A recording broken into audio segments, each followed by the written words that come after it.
Hello दोस्तों, स्वागत है एक बार फिर से आपका मेरे चैनल पे लीगल इज 127 पे। दोस्तों, आज की वीडियो में मैं आपको एक ऐसे 7 इंपॉर्टेंट पॉइंट बताऊंगी, जिसे आप कह लो 7 ऐसे गुरु मंत्र जो आप वो गलतियां ऐसे करते हैं ना, जिस गलतियों की वजह से आप मेंटेनेंस केस जो है हार जाते हैं। अगर वो गलती आप ना करो तो फिर कोई मेंटेनेंस केस जीतने से आपको कोई भी नहीं रोक सकता। तो यही 4 गलतियां पे आप 7 गलतियां पे आप ध्यान नहीं देते हैं। तो वीडियो इंपॉर्टेंट होने वाली है, ध्यान से सुनिएगा, स्किप करके बिल्कुल मत देखिएगा, नहीं समझ में आएगा। और आप जैसे लोग जो पीड़ित है आपके घर में, फ्रेंड सर्कल में, रिश्तेदारों में, कोई भी, वहां तक ये वीडियो जरूर शेयर करिए ताकि आपके जैसे उनको भी हेल्प मिल सके। तो चलिए स्टार्ट करते हैं। और अगर चैनल पे आकर आप लोग मेरे नए जुड़े हैं तो चैनल को लाइक करना, शेयर करना, सब्सक्राइब करना बिल्कुल मत भूलिए। साथ ही बेल आइकन दबा दीजिए ताकि आपको टाइम टाइम से मेरे वीडियो की नोटिफिकेशन सबसे पहले मिलती है। देखो दोस्तों, मेंटेनेंस वही जैसे आमतौर पे सबको पता है, मेंटेनेंस केस वो लगता है जो अभी फर्स्ट टाइम वीडियो पे चैनल हुआ है, ये पत्नी करती है खर्चे के लिए। अब वो मेंटेनेंस केस 125 में कर सकती है या 144 में या डीवी में भी डिमांड करती है, 498 में, हर एक केस में डिमांड करती है वो। अब चाहे वो कोई भी केसेस आप पे कर रहा हो, किसी भी केस में वो पैसे की डिमांड कर रही है, तो ये हर एक केस में काम आएगा। आपको ऐसी कौन सी 7 गलती है जो ध्यान देनी है और वो नहीं करनी है, जिससे आप बच सकते हो और मेंटेनेंस का केस भी आप जीत सकते हो।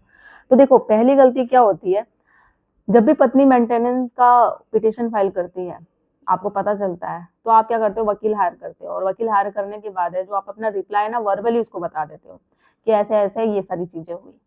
यही आप गलती करते हो, जो पहली गलती करते हो। तो वर्बली नहीं बताना है, पहले आपको अपनी वाइफ की जो पिटिशन पढ़नी है कि उसने क्या क्या सारी चीजें बोल रखी है।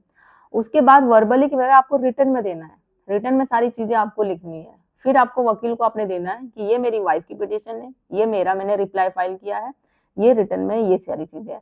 ताकि फिर वो जो आपका वकील है अच्छे से केस को, आपकी पत्नी का भी पढ़ेगी पिटिशन को और आपका रिप्लाई भी, तो वो फिर अच्छे से एक तैयार होगा। वो एक देखो, ये केस पूरा मजबूत केस बनेगा और अच्छे से वो केस को तैयार कर पाएंगे, फिर प्रेजेंट कर पाएंगे। तो ये सबके, क्योंकि जब होता क्या है, चीजें आपने रिटर्न में दी, क्योंकि जो जो सारी चीजें थी आपने रिटर्न में लिख दी। अब फॉर एग्जाम्पल आपने वर्बली में वकील को बता दिया, उसने चीजें लिख दी या नहीं लिख दी, कई चीजें आप भूल भी गए बताना, या आपने बताया उसने ध्यान नहीं दिया। फिर अगर कोर्ट में आप कभी, जब आर्गूमेंट होते हैं मेंटेनेंस से रिलेटेड, तो वो चीजें जब आप बोलते हो तो आप अच्छे बोला जाता है कि आपने ये पिटिशन में डाल रखी है, आप अपने रिप्लाई में लिख रखा है। तो फिर अगर वो चीजें नहीं होगी तो प्रॉब्लम किसको आएगी। तो वही चीजें ना, तो रिटर्न में हमेशा होनी चाहिए ताकि कोई भी पॉइंट है जो एक भी मिस ना हो जाए, सारी चीजें लिखनी चाहिए। जो ये पहली गलती आप लोग करते हैं। दूसरी क्या होती है, जब भी मेंटेनेंस का केस लगता है, पति क्या करता है कि कोर्ट में प्रेजेंट नहीं होता। चलो एक दो केस में मान लिया प्रेजेंट नहीं हो रहे हैं तो कोई बात नहीं, बट बार बार नहीं पेश होना, और आप प्रेजेंट एक दो डेट में केस में भी नहीं भी हो रहे हैं ना, तो आपको अपने वकील को इन्फॉर्म करना है एक लीगल तरीके से। कोई जेन्युइन रीजन है आपका तो उस तरीके से बताइए, हाँ ये रीजन है, ताकि आपका वकील है जो आगे वो एप्लीकेशन लगा के उस डेट को, ये जो भी है, वो मैनेज कर ले अपने हिसाब से।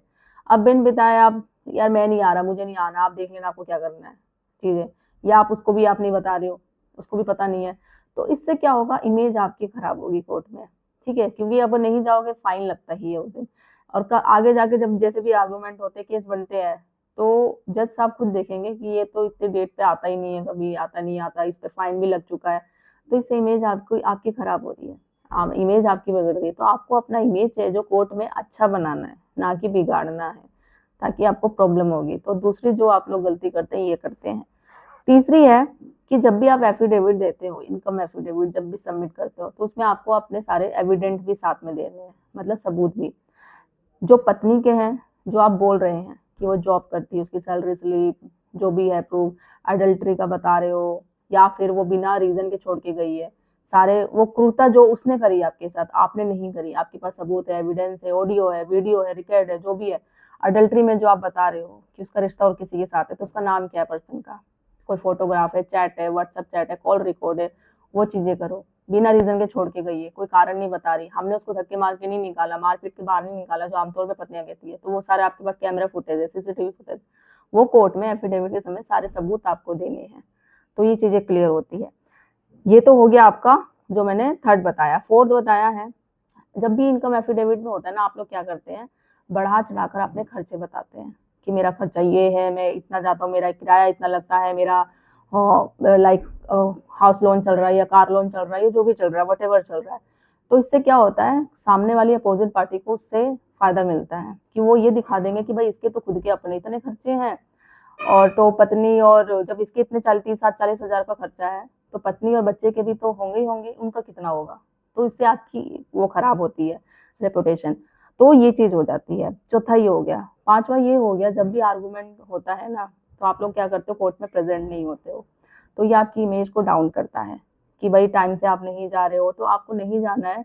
अगर उस समय आप अवेलेबल नहीं होगे और उस बीच में आर्गुमेंट में कोई ऐसी चीज हो जो आपको पता हो, जब फिजिकल आप खड़े होते हो तो आप उस समय बता सकते हो ना कि ये चीज ऐसी नहीं थी, ये चीज ऐसी थी, तो उसी समय रोक सकते हो। जब नहीं होंगे तो फिर क्या चीजें होगी, तो नुकसान तो आपका ही होगा। तो प्रेजेंट हमेशा होना है जब भी आर्गुमेंट की डेट लगती है। तो 6 होता है कि जब मेंटेनेंस ऑर्डर लग जाता है ना, ऑर्डर के बाद आपको जो भी टाइम पीरियड होता है ना, उस टाइम पीरियड के अंदर अंदर आपको हाई कोर्ट, सुप्रीम कोर्ट में जो भी ड्यूरेशन होता है, अगर आप सेटिस्फाइड नहीं हो उस जजमेंट से, तो आपको आगे चैलेंज करना चाहिए। ये नहीं टाइम निकलने के बाद आप चैलेंज करोगे, टाइम निकल जाएगा, फिर चाहे कुछ भी हो, कोई कुछ भी नहीं कर सकता। आपको जो ऑर्डर पास हो गया है वो पैसे आपको, पत्नी को आपको देने ही पड़ेंगे। वरना तो एक ही सोल्यूशन है, मेंटेनेंस ऑर्डर के बाद विद इन टाइम पीरियड के अंदर अंदर, जो भी 30 डेज मिनिमम होता है, मैक्स टू मैक्स 90 डेज होता है, उसके अंदर आपको है जो वो आगे चैलेंज करना है, चाहे आप हाई कोर्ट जा रहे हैं या सुप्रीम कोर्ट जा रहे हैं।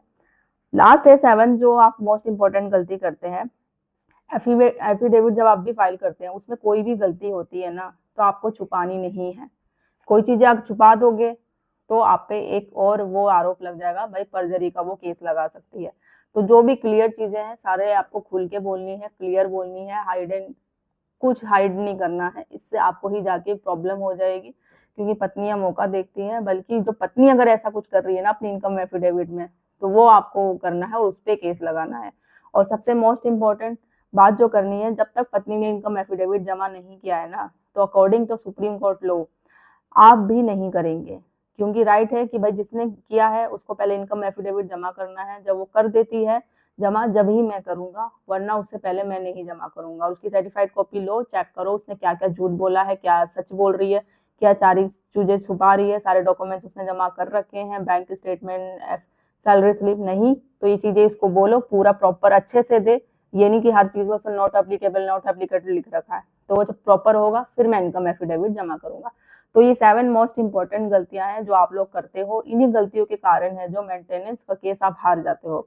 अगर इस गलतियों पे आप फोकस करो ना, तो मेंटेनेंस का केस जीतने से आपको कोई भी नहीं रोक सकता। तो आई होप आपको ये वीडियो हेल्पफुल लगी होगी, तो ज़्यादा से ज़्यादा लोग तक शेयर कर दीजिए। और कुछ राय हो, कुछ एडवाइस चाहते हैं, तो अपॉइंटमेंट बुक करके बात कर सकते हैं। तो मेरे चैनल को सब्सक्राइब करना बिल्कुल मत भूलिए।